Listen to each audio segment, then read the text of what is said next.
Hi everyone, welcome to today's short session, and today I'm going to be talking about effective introductions and sharing some top tips with you in relation to the introductions of your written assignments.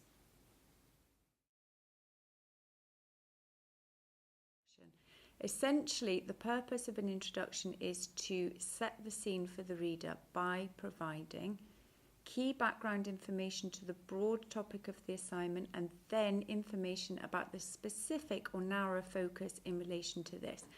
Pay close attention to the assignment brief to help you identify what these are.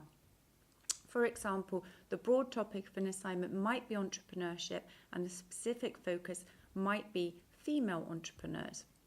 It should aim to provide the reader with some context and clarification about what will be covered within the piece of work.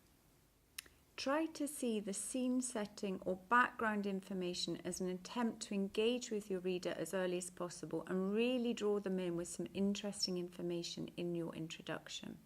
For example, you might highlight that this is a really important issue. It is very likely to be the first impression that the reader, your marker, has of your writing.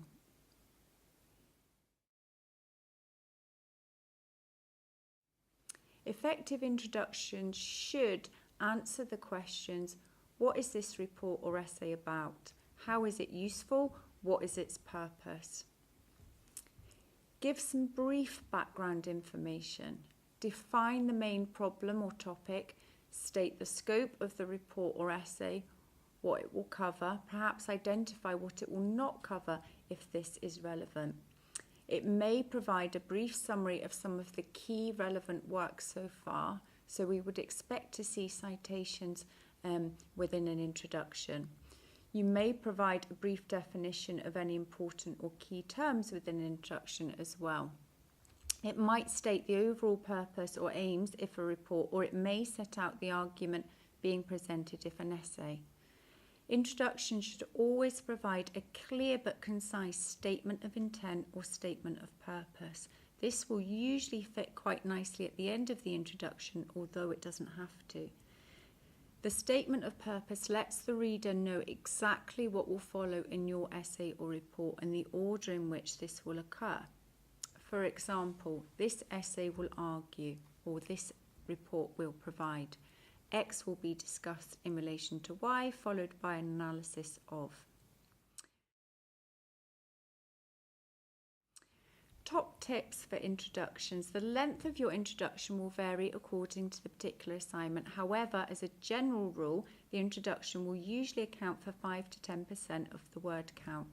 It is very important to refer to the assignment marking criteria, as the percentage of marks that are allocated to this part of the assignment is generally a good indication of the expected word count.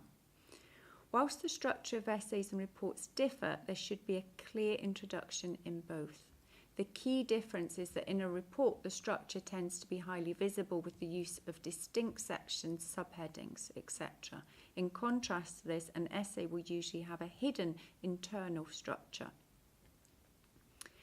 Pay really close attention to the assignment brief to help you with your introduction. For example, if the brief asks you to discuss A in relation to B, in your introduction you should say something like, this essay will discuss A in relation to B. By using the keywords and instruction terms or verbs, for example, words like discuss, critically analyse, outline, from the assignment brief in your introduction, you are highlighting to the reader, look, I'm on topic and will be doing exactly what you have asked me to do. By all means, draft an initial introduction, but always ensure that you revisit at the final editing and polishing stage of your work to ensure that it does fit exactly what you ended up doing. For example, your content order might change.